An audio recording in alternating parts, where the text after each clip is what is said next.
The advice and opinions expressed by the host of Autism Live and her guests are meant solely as suggestion and should not be in any way construed as child-specific advice. Any choices you make in determining your child's treatment are completely at your own discretion.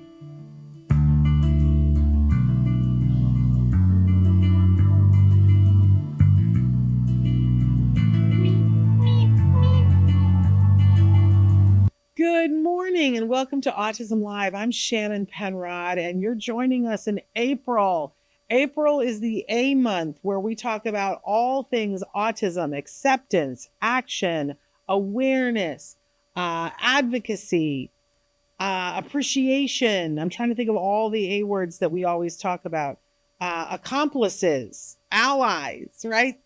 It's different things for different people. We welcome everyone here to talk about all of those things because we think that they're important. I've got great guests for you today. Two amazing young women who are, I want to get their job titles right. So we've got Erin Walker, who's going to be joining us, and she is the Senior Program Coordinator for the College Support Program, specifically the Peer Mentor Program at Rutgers University.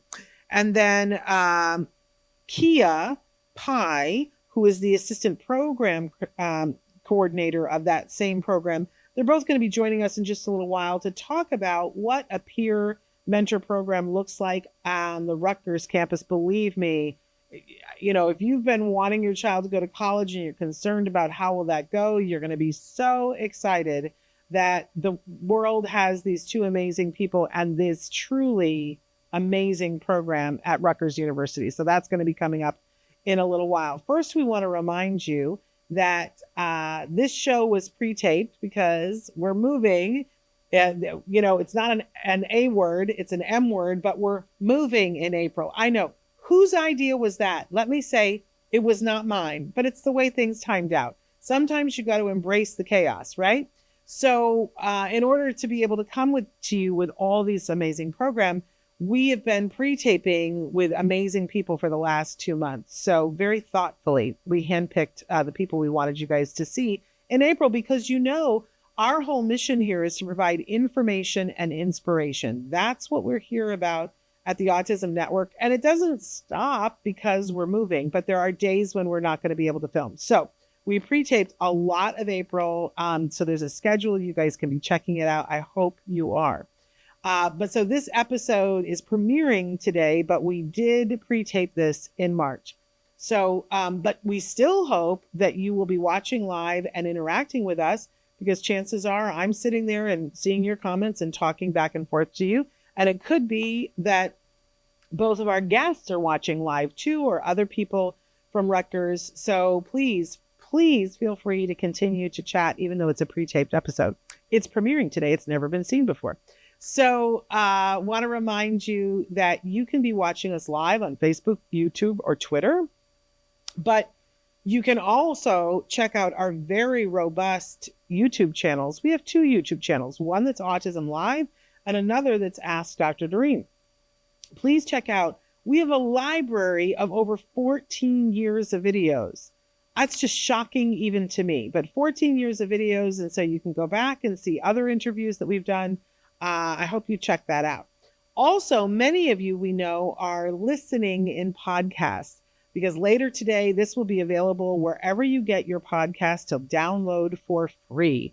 I love the free word, and we have worked really hard for 14 years to make sure that our content is available to you for free. Our watchwords are that we're providing information and inspiration to that larger autism community that starts with individuals who are themselves on the spectrum. They are whole Y, right? They are the beating heart of our community, but we include everyone who loves those individuals.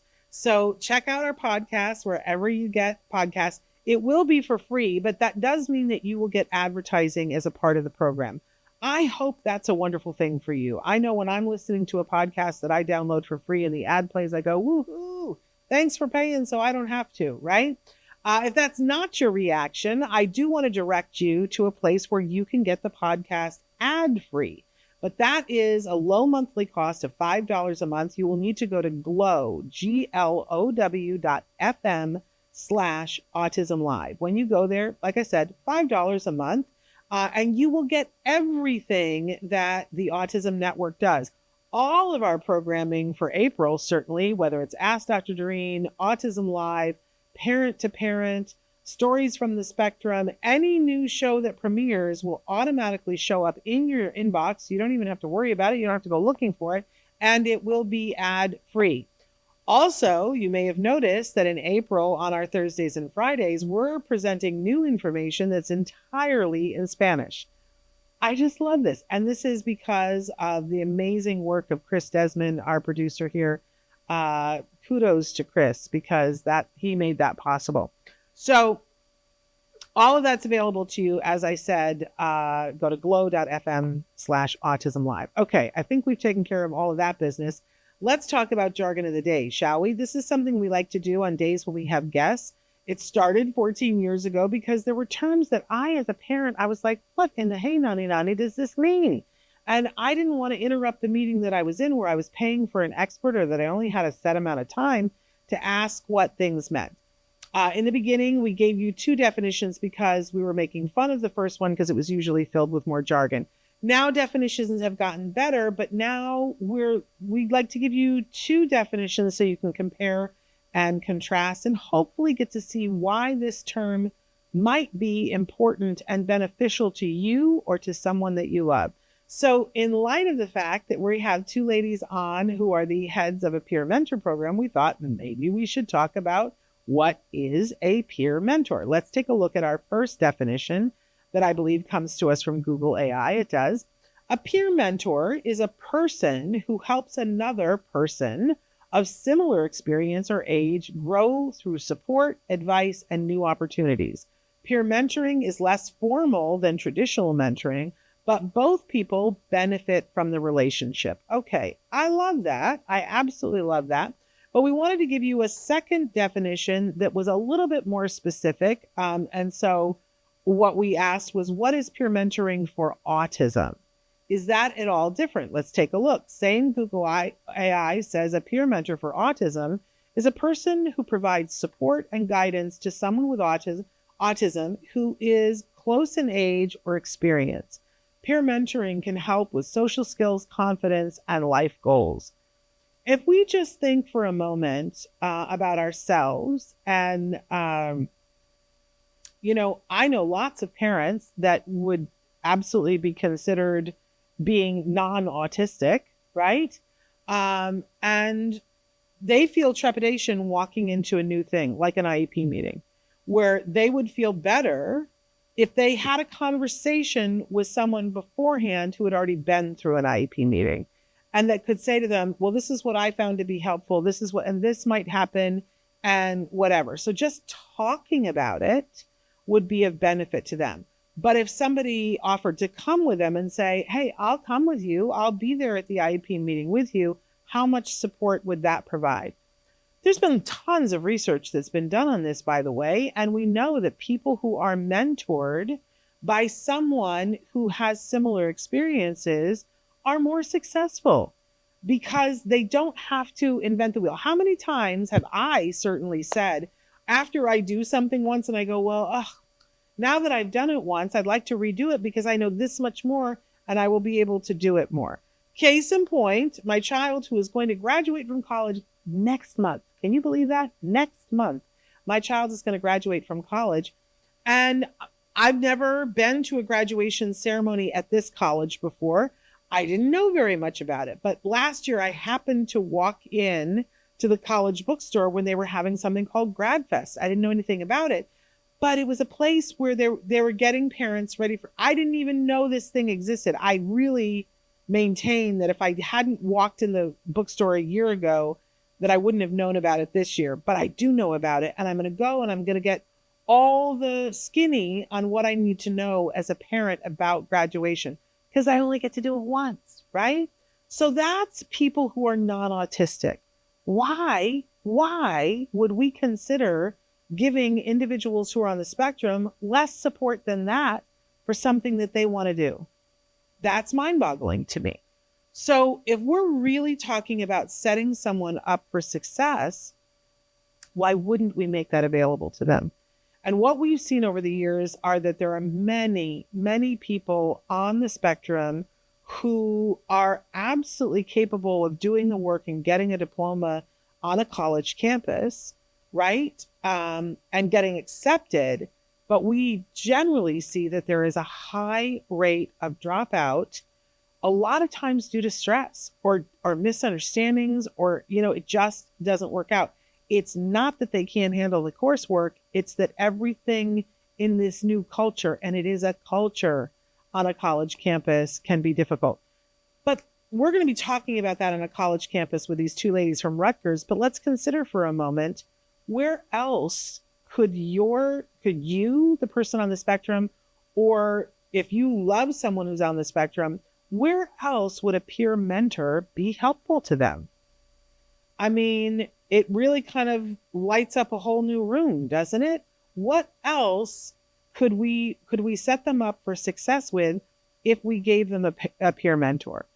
And, I'm just going to take examples that Temple Grandin talks about, the difference that a science teacher made for her, that his method of teaching her changed everything for her, and she would not be a scientist had it not been that he took an interest in her.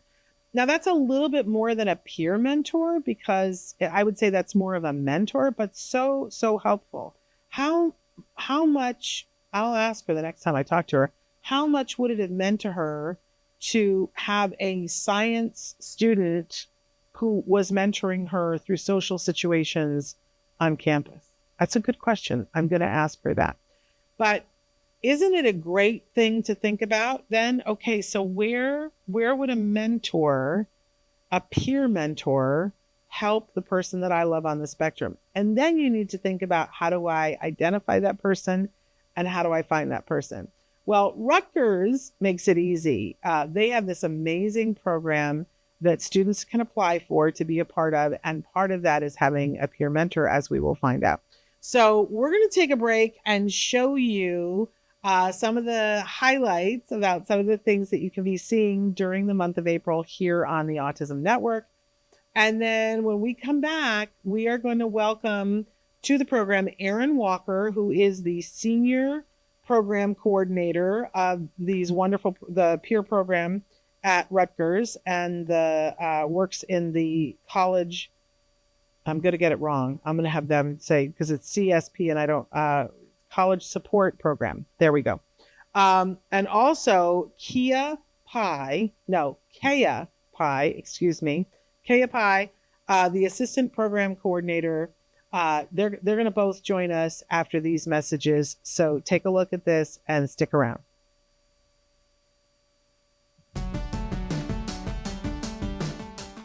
It's that time of year. April has finally arrived. This week we have all new shows.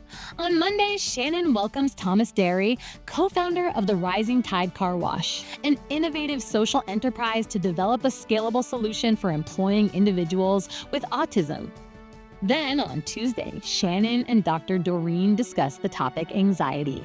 On Wednesday, Shannon is joined by Erin Walker and Kea Pai from Rutgers' groundbreaking peer mentor program. On Thursdays and Fridays, we are excited to introduce Autism Live in Spanish throughout all of April. Buenos días y bienvenidos a Autism Live. Soy Shannon Penrod. This Thursday's show offers you ways that you can form a positive collaboration with your child's school. And on Friday, Shannon offers tips on how to survive the summer. Join us at 10 a.m. every day throughout April. The Autism Network, providing information and inspiration to families for over 14 years. Welcome back. I hope you're checking out all the wonderful shows that we're doing during April, because we worked really hard on them. We wanted to bring you guys really cutting edge stuff, which leads me to my guests today. We just did peer mentor. Well, there was a reason for that, because we are going to, in just a second here, welcome two amazing young women, Erin Walker and Kea Pai. They are joining us from the Rutgers College Support Program, specifically their peer mentor program. Let me tell you a little bit about these ladies, because they are no slouches. Erin Walker holds a bachelor's in anthropology with minors, plural, in history and elementary education from Westchester University, and a Master of Social Work, MSW degree with a concentration in management and policy from Rutgers University. She interned with New Jersey's Division of Aging Services, working on policy issues related to older adults and individuals with disabilities. Erin has worked with a variety of vulnerable populations, including older adults, domestic violence survivors, sexual assault survivors, and individuals with disabilities. She is currently pursuing her Doctor of Social Work, a DSW degree at Rutgers University. She is a licensed social worker, LSW, in New Jersey, and she is currently the senior program coordinator for the Peers program. We're going to talk more about that. But first, let me tell you a little bit about Kia. Kia graduated with a Bachelor of Arts in Psychology in the Honors Program and Cognitive Science from Rutgers University. During her undergraduate studies, she held roles at both the Rutgers Center for Adult Autism Services and the Douglas Developmental Disabilities Center. Kia is her professional experience lies in research, mentorship, and behavioral therapy for autistic children and adults with and without intellectual disability. Her interests include promoting mental health, quality of life, and familial relationships in adult autism. How much do we love that? She wishes to pursue graduate school for a PhD in clinical psychology, and she aspires to become a clinical psychologist in the autism research field. How amazing are these young women? Let's welcome them to the show. Erin and Kia, so thrilled to have you here. Thanks for having us. We're excited to be here too. Well, I am so excited. Let's start with talking about that you're both at Rutgers. Let's talk about the CSP program first. Who wants to tell me about that? And then we'll talk about the peer program. Yeah, I can go a little bit into it. So here at Rutgers, specifically the New Brunswick campus, we have what's called the College Support Program. And what we do is we support neurodiverse students on campus. And our main focus is students with autism. But recently, over the last year, we've also started to accept students with ADHD as well. So we support them both academically and socially. We meet with them weekly. We have a group that they attend. We hook them up with different resources on campus. And we also provide the social support as well, including social events and our peer mentor program that we're going to talk about today. And I know this is really important to parents when they have students who are going to college, and it really puts Rutgers in a place where I know parents are really interested in sending their students there because you do have this program to ensure their success. So I know the parents love it, but Kia, I would love to know from you, I'm sure that the students who are a part of the program also really appreciate it. What kinds of things do you hear from them? When I hear from the students, it seems like the peer mentorship program has really helped buffer the stressors that they face in university environment. I believe that this program has really helped them in terms of figuring out who they are, since considering that it's a really important time in their life where they're developing their identity, and also just trying to figure out who they are. Amazing. So if you're part of the CSP program, does it automatically follow that you will have a peer mentor, or is it a sometimes? How often? What's the percentage there? So typically students in our program are matched with 2 peer mentors. There are instances, for example, where some of our students will prefer to have either one peer mentor, or depending on the amount of supports they require, that they may not delve into peer mentorship for that semester or year itself. But typically they do have 2 peer mentors with them. And the peer mentors in the program are also other undergraduate students who come and help volunteer in our program, whether it's to understand autism more or also to help promote inclusivity within our university environment. Very impressive. So Erin, let's back it up a little bit. How long has the CSP program been around, and how long has the peer mentor program been along? So they've been pretty much hand in hand since the beginning. If I'm not mistaken, the the CSP has been around for at least 10 years in different capacities. I know in the beginning, it only started with about 2 or 3 students, and currently we're supporting over 40 students in our program right now. So we have about 80 plus peer mentors that volunteer with us. Wow, that's a lot of people. And I know because I looked at your website, there's a lot of things that you guys do. But I don't know that are there times when you get everybody together all at once, all the peer mentors and all the peer mentees, and do something social? Yes. So at the beginning of our semester, in the fall semester, we hold, so let me backtrack a little. So Yeah. we each have a social event monthly, and that's open to peer mentors and our CSP students. Those typically we'll see, give or take about, 20 to 30 students plus peer mentors at a time. But we try our best to encourage everyone to come to all of them, of course. But usually at the beginning of the semester, for the students to have a chance to get to meet their peer mentors, get to meet other students that are part of the program, other peer mentors who may not be their peer mentor, we hold a kind of like a big, massive meet and greet social event right as the semester begins. And so that can get a little big because, you're looking at over 80 students, just peer mentors alone. But It is a lot of fun. It can get a little overwhelming for some of our students because we know, not everyone can enjoy those big types of crowds. We make sure we have a quiet space for them set aside so they can, decompress as needed. But yeah, that's usually, we see about 20 to 30 students monthly at the social events. But yeah, we do try our best to have the big event at the beginning of the year. Okay, I want to back all the way up. And I'm a student, I'm applying to Rutgers. When I'm applying, do I need to identify that I want to be a part of the CSP program, or I wait until I get accepted and then is there an application? How do I get into the CSP to start? And Kia, let's have you answer that. I realize I'm not asking. I was waiting for you guys to. I'll just ask Kia. How does that work? So the Rutgers admission process is actually completely different than the college support program admissions process. So typically, students are allowed to apply to the college support program, but we won't go ahead and schedule an interview with them once we understand that they are accepted and have committed to the university.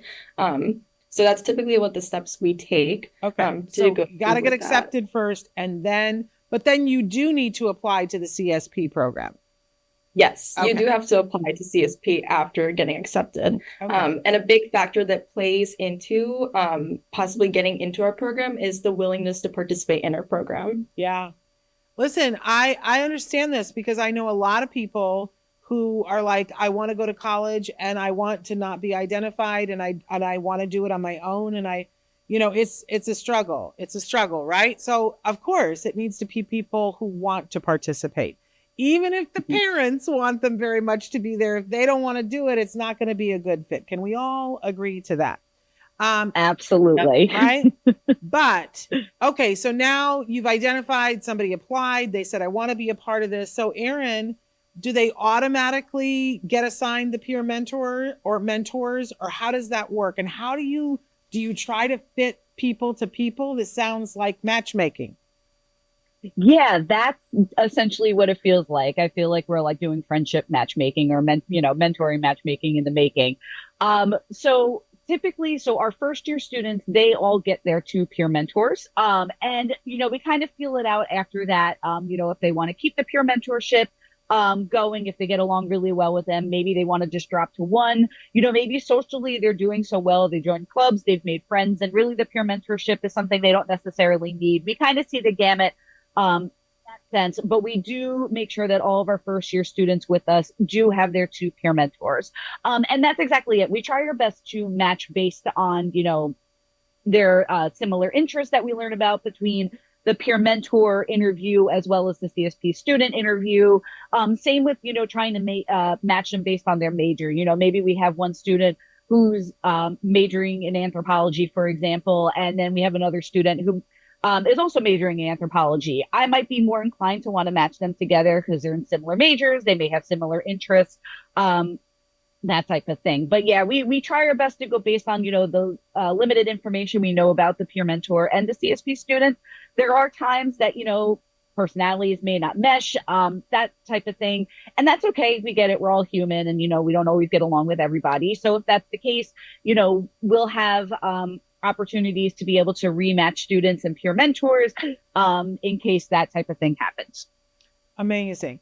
And this is not, you're not the only department in Rutgers that participates in the mentorship. I know I was looking at the website and noticing that the honors program also has peer mentors. I feel like Rutgers really gets it, that this is a hard transition to make, no matter who you are, and that having somebody on campus that is responsible for checking in and making sure that you're okay has been beneficial for all kinds of people. And I love that that kind of normalizes it for your folks that are on the spectrum, that they're not the only ones getting a peer mentor. It makes it look like, gosh, this is a good thing. Why not do this? But how long, and Kia, this one is for you. How long does this last? Is this a 6 months, a 1 year? Is it 2 years? What's the average for how long people keep their mentors? So typically peer mentorship, once it begins for the student, it lasts until they remain in our program, which could be really dependent on whether they stick with us for a while and, they come to a point where they're more independent and may not require our services anymore, or up until graduation as well, because we have students who do require our supports till the very end. And we actually have 2 tiers of supports. So those who are receiving the most comprehensive level of supports in our program, they will have peer mentorship. Meanwhile, those who are more independent and not receiving as many supports will not have peer mentorship, but they're still invited to our monthly social events because we want to foster inclusion and also make sure that everyone is welcomed and included within our program. Yeah, it's a safety net. At least you've got some place to go where people know you, right? Is the whole thing that Cheers was based on, right? Where everybody knows your name. Amazing. I'd like to take a second and talk about why this for you. So Erin, why did you want to be the senior program coordinator? Why is this your particular passion? And, you're on your way to doing a lot of other things. This is not where you're going to stay forever, but why is this your passion right now?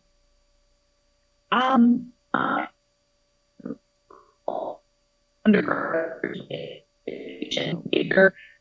realized it wasn't my path I wanted to go. Erin, you're garbled for a second. Then, your internet, hold on one second. Your internet has decided to be wonky. Let's see if it can fix a little bit. And Kia, let's have you answer that question and we'll come back to you, Erin. So what brought me into this field in particular, my brother is diagnosed with autism. So growing up, I've had a different experience compared to my peers. It's changed my family dynamic in a way where, I have stepped up in my family and, helped support both my parents to help facilitate development for my brother. And the autism field has also just kept coming back to me throughout the years. So when I initially joined Rutgers as an undergraduate student, I had particular passions in pursuing psychology, but not exactly what path I wanted to do. But this field kept coming back to me. Just the level of inclusivity and just feeling included really spoke to me. And I feel like there's such a great need for not only like children within the field, but also adults, because adulthood is such a big milestone developmental period throughout one's life. So that's what brought me here to, being a part of the college support program. And even though this is only like a small sector or chapter in my life right now, before I pursue like higher education, like the amount of growth that I've experienced in this past semester alone by just working with the team has really showed me that I do belong here. And this is the field that I want to keep going with. So we have a saying here that siblings of individuals on the spectrum grow up to be some of the most incredible people on the face of the earth. So look at you proving it. And I noticed that you want to become a clinical psychologist in autism research. Is there anything particular that you already know you want to research? Yes, I think there's such a great need for mental health, of course, across the whole general population to begin with. So mental health and then also familial relationships as well. I feel like there's not enough attention being sought for example, like siblings like me, and how to address challenges within families, or trying to find like ways to minimize like stress over time, and finding ways to just improve the bond between everyone within the connection as well. Well, that's So incredible. that really plays a role into quality of life. So That's incredible. We'll look forward to hearing from you in the future from the research that you're doing. And we had somebody on the show yesterday that we had interviewed him 10 years ago, and then we were back Wow. interviewing him again. So it can happen. I don't know how long I'm going to be around. Retirement calls. But, okay, Erin, let's try it again and see if we have you now. Say something. All right, can you hear me? I can hear you. And we could hear you before, but it sounded like you were inside a robot that was being Okay, beaten up. yeah, it is quite windy here where I'm at, so I'm not surprised we were having a little technical difficulties there, but I'm glad we're working now. But it's working now. So if you don't mind repeating what you were saying before and adding to it, because I so rudely interrupted you, but I didn't want to waste it. Tell us why this is important. That's okay. All right, yeah, so grad, I was originally an elementary education major. Realized that wasn't really my calling as much as I thought it was anymore. Switched to anthropology, realized I needed to go back to school after getting my degree. And I loved working with people. It's always been, my go-to. So I found that social work was my route that I wanted to go. What I always tell our MSW field practicum students at the center is, the beauty of social work is really that no matter what avenue you go, there's always something that you can do. There's so many, ways you can, go about with your degree. And I was very much that person. I went from working with older adults, to survivors of sexual assault and domestic violence. And then my one job was with adults with disabilities, and I just fell in love with working with the population. I always knew at some point in my career I wanted to return back to Rutgers, and thankfully a position at the college support program opened up, and I applied, then I received the job, and it's just been an amazing experience getting to watch the growth of our students that we do work with. I came in with these students with, trying to, figure out what I could do to help them. And, how do we get through these classes? How do we get through the stressful pieces of being an adult? In the real world, they're going from having a smaller classroom in high school and a lot of parental support to, you're 18 now, you're on your own. Let's see, how do you figure out life? And being able to play a role and help them kind of get to that point has really been just an amazing experience. I watched one of my students graduate last year, and he said, I wouldn't have been able to do it without you. And I'm like, no, I just kind of wrote notes down. You're the one who really did it, and I'm glad I was able to help you maybe correct that email or whatever the case may be that I was doing. And so happy to be here. That's absolutely amazing. Since you're a licensed social worker, because I always ask people this, I see that one of the big gaps that we have, whether it's for the individual on the spectrum or for their family advocating for them, is the paperwork. That, in order to get to services, sometimes it's so overwhelming. And that not everybody is good at paperwork. And I realize I say it's paperwork, but now it's mostly online.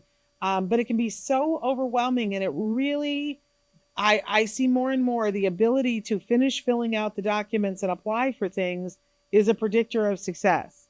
And it shouldn't be.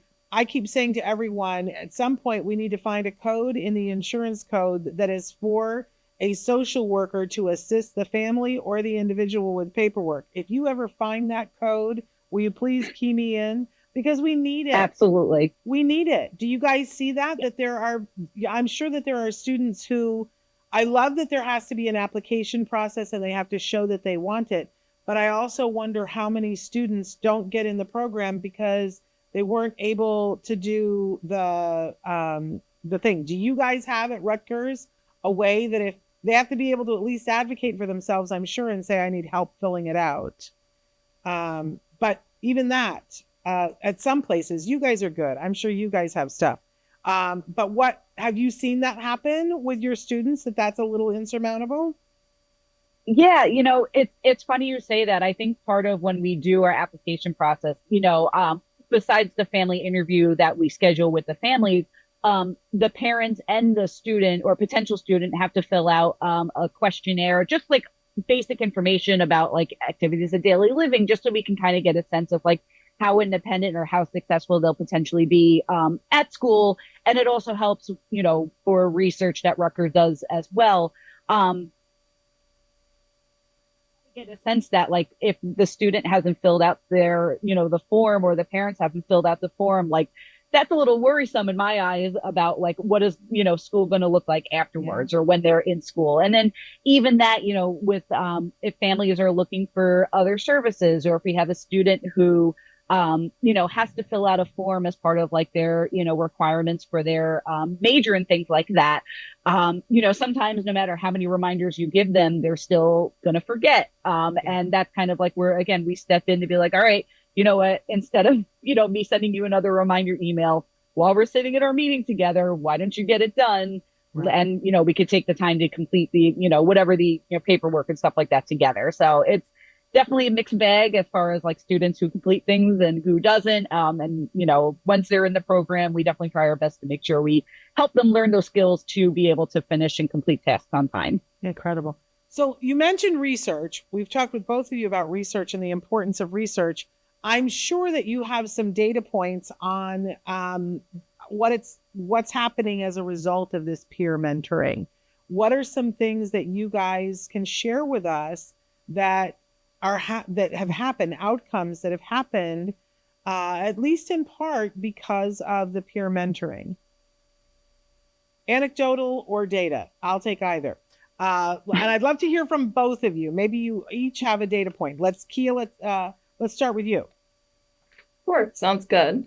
Well, I don't have the data on me right now, but I will say based on reports from my own students or even other students within our program, that peer mentorship has served as such a great support for them in terms of like having someone that they can go to in a college environment, right? So it's really difficult to form friendships at this stage of life. Especially in college and at Rutgers when we know it's such a huge university. But for them to have a peer mentor who they can go to for, just having fun around campus, for example, like having dinner or even going out for a movie. These students have found that their peer mentors have truly been there for them and actually understand where they're coming from, which is something that's so rare to find, especially when there's so much that they're experiencing within themselves. So I feel like the peer mentor program has helped them build confidence within themselves, and that it also shows within our meetings too when we meet with them too. It's basic. Erin, what do you want to add to that? Yeah, I mean, I thankfully kind of to piggyback off of what Kaya said, when I read our reports that come from the peer mentors and just even talking to our students during, the meetings, they gain even like friendship, just having that person on campus, knowing that there's someone that they can turn to when they have questions, or they might be lost, or they don't know where to grab food, or whatever the case may be, is such a piece. Because, Rutgers is a huge school. We have over 40,000 plus students here, and it's across 5 campuses, and it can be really overwhelming. And knowing that, there's someone that you're meeting up with weekly to, help you out with whatever the case may be, is something that our students really, appreciate, and that type of thing. I remember I had one student who was a commuter and, wasn't comfortable with the bus system just yet. And her peer mentor took her out on the buses, then helped her map out her schedule for school. So it's a big piece, and, our students really appreciate it. Okay, so let's talk a little bit, and Kia, I think I said Kaya before, I apologize. Kia. It actually is Kaya. It's Kaya. I can't get it right. Kaya. Okay, sorry, so sorry. No worries. But talk to us a little bit about who are these people? Who are these people that sign up for this? What's the process for somebody to become a mentor? Yes. Okay, so peer mentors are undergraduate students enrolled at Rutgers University. They typically have interest in, for example, understanding our community more, or will also like to help volunteer within our community as well. So typically the process for them to come on board as a peer mentor, we have an application set up on our website. So typically they will fill that out, and then we'll go ahead and schedule an interview as long as the application seems appropriate and that their intent for joining our program is also aligned with the goals of our program as well. Okay. And then Erin, what do you find that, and I want to just tell on you a little bit that you're doing a wonderful job, but Erin's young son is there with her in the room, and I look remarkably like his grandmother. So we talked about all this before we went live, but we celebrate that here at Autism Live. Everybody that we're talking to are probably parents, and we all understand when you're doing meetings from home, sometimes that's the deal. So no apologies. Erin's there and she's a parent. And don't we love that, right? And celebrate that. So you don't have to worry about that, Erin.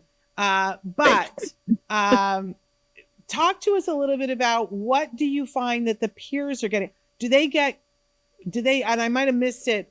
Do they get credit for it? Are they getting paid for it? Are they getting, life experience? Obviously they're getting life experience from it. What do they hardcore get out of it? And what do you find they walk away with it? And that's for you, Erin.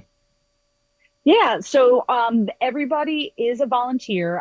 It's a volunteer basis. But we always tell our peer mentors that, because a lot of our students are on the pre-med track who, volunteer with us. So I always say to them, if you're applying to grad school, med school, whatever the case may be, and you're tracking your hours and you're actively participating as a peer mentor, whether that's consistently meeting with your student, which they should be anyway, or, joining their e-board, volunteering with, Rutgers Day or other, things that we have going on.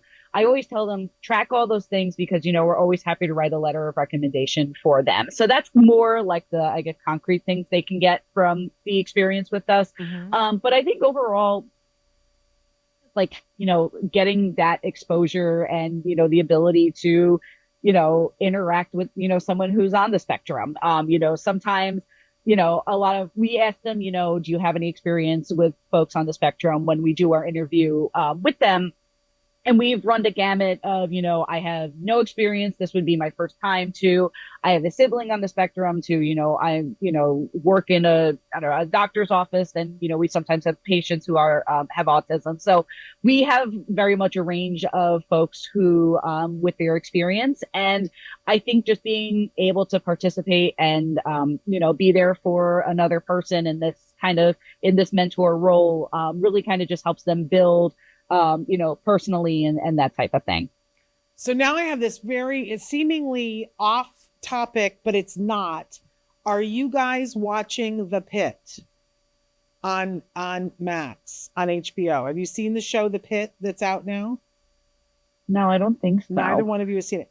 Okay, well, I'm going to tell you, this is your homework, that it's an amazing show that's on HBO, and it takes place in Pittsburgh at an emergency room that's run by Noah Wiley. And you're probably too young to remember who Noah Wiley is, but he's amazing. He's from ER, isn't he? Yes, exactly. And he's playing a doctor. My parents were very much ER fans. Well, they will love this. They will love this. But so he's running this ER and it's the first day, and it goes hour by hour through the first day. There's a series of med students that it's their first day, and it follows everything that happens, and it's shot in a very interesting way. But one of the main characters, that it's her first day being a doctor, she's a very sensitive young woman, and she has a sister who's on the spectrum. And all day long, she's wanting to check in with the sister, and the sister is played by somebody that we've had on the show, a friend of the show. But then a patient comes in who identifies himself as being on the spectrum. Now, her doctor that is overseeing her does not know how to be with him and does everything wrong. But because she's a sibling, she says, let's slow it down. Let's turn off the light so it's not as bright in here. Let's close the door. Let's talk with him about the things he wants to talk about. And it's a beautiful, beautiful scene. And the older doctor keeps getting it really wrong. And the young man playing the young man on the spectrum is an authentically autistic actor that we happen to know very well, who's a regular on the show. So you must watch it. Because what you want to do is leap through the screen and say, why isn't everyone getting the same training that this sibling gets? And what you're telling me is that you have 80, some of them pre-med students that are going through this program that are going to be better in every single doctor's office in which they're practicing from here on in. So amazing that you're doing this for the 40 people every year that need the mentorship, but really you're churning out better doctors. Ladies, congratulations. But definitely check out the pit. It's our favorite thing. And Kobe Bird does a wonderful job on the show. He's quite amazing on it. So check that out. But you mentioned that this can go on for years. So do your mentors stay for years and years and stay with the same mentees, or do they switch it up every so often? I guess that's for you, Kea. Sounds good. It really depends on their commitments and how long they are, enrolled in Rutgers as well. So they'll be in the peer mentorship program as long as they like to. We do ask that they stay on with us for a minimum of 1 year, I believe. Just because we like to see them build rapport with our students, and it does take time to do that. It can't be done in 1 week alone because they do meet only once a week for an hour or more, depending on how well they get along. So amazing. Absolutely amazing. Anything you want to add to that, Erin? No, that pretty much sums it up. Yeah, it's really a case by case, type of thing when it comes to how long they're matched for and things like that. We love when a peer mentor wants to be with us for their whole, time there with Rutgers as well. But yeah, it depends on, the situation. But yeah, usually they stay together. Sometimes they switch it up. It's case by case. Can they start as freshmen, or do they need to wait till their sophomore year to apply? They have to wait till their sophomore year to apply because we want them, to have their own time to get acclimated to Rutgers and that type of thing. So yeah, they can apply from sophomore year up. Okay. And then I have to ask this, and you may not even know the actual answer, but how does this get paid for? Is there a grant? Yeah. So our college support program is a fee, pay for, service, you have to pay for it. So for the tier 2, which is the more comprehensive service that CSP offers, it's $3,500 a semester or $7,000 a year. For the tier 1 service, which is the less comprehensive service that we offer, that's $1,000 a semester. So families can pay out of pocket. If a student is from New Jersey, sometimes they're able to get funding from the Division of Vocational and Rehabilitational Services through the state. And recently, students are also able to include the cost of CSP into their financial aid package as well. So they may not have to pay for it now, whenever they're done and they have to start paying their loans, that's when it would start. All right. Good to know. All right. Well, anything else that we've left out? Is there anything I haven't thought to ask you guys that we should talk about? I want to talk about your social media sites because people can go and learn more about you guys. You guys have, they can go to rcaas.rutgers.edu/CSP to find out more about CSP. And then there's a Facebook page that's, if you go to Facebook, it's /RutgersCAAS. And then you're on Instagram as well. If they go to Rutgers CAAS /$ to find out more. I was tootling around the Rutgers site. It's a great university, a great place to go, and parents can know that they're sending a student. The students can know that they're there and they have a safety net. There's a network to surround them. Really incredible. Thank you, ladies, so much. I look forward to seeing what you guys do with your lives. You're making a huge impact. Thank everybody at Rutgers for us. And we really appreciate you taking the time to meet with us. Thank you for having us. Thank you so much. Bye-bye. Bye. Bye-bye. Two amazing young women. I get so excited when I see the people who are coming into the field because it gives me so much hope, you guys.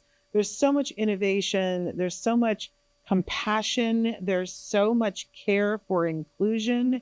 that was not there 20 years ago, right? Can we all just admit that? I remember somebody saying that when Julia became a character on Sesame Street, that somebody said, wow, don't you just want to fast forward 30 years from now? And every person who is doing interviews for every HR is going to be a kiddo who watched Julia on Sesame Street. And this is no longer going to be something that they're completely unfamiliar with. How is the world going to change? And we're already seeing that, even, with kiddos that didn't watch Julia, because we have smart, innovative people who are making smart choices. So we're seeing many more students be successful at college, because if we give them the right support, ta-da, surprise, they so can do it. I also think about Temple Grandin saying, if we don't start putting individuals who are on the spectrum in places where with support that they can be successful, we all lose out. These are brilliant young people. They deserve the right to be at the forefront of the field that they want to be. And oh my goodness, it's good for all of us. So absolutely love that. I hope that you've enjoyed this interview and that you're checking out all the interviews that we're doing in April. Please make sure to look at the calendar. You don't want to miss anything at all. We will be back with more programs. Until then, give your kiddos a hug from me and one for you too. Bye-bye for now.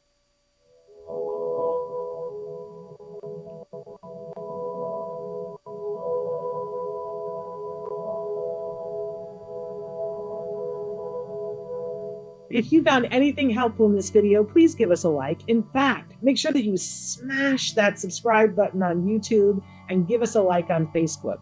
You can also follow us on Twitter and on Instagram for important updates. And please download our free podcast wherever you get your podcasts. Thank you so much. See you next time.